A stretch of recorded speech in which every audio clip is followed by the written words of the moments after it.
Hey, how's it going, guys? It's me, Chris, again, and today we have a 2018 Acura MDX maintenance light reset. We are going to use this button over here. This button is also a scroller. You can scroll up and down and press enter.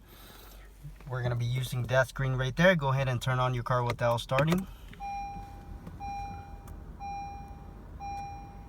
Now you can go ahead and use the scroller to scroll down or up to go find vehicle setting. Now enter on that, scroll down till you see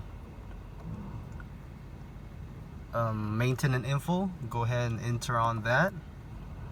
Now scroll down to reset, and as you can see, I already reset the I already reset it, so it shows me 100%.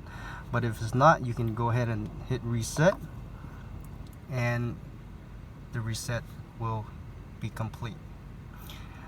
Guys, don't forget to click that like. Thank you for watching, and I'll see you next time. Bye bye.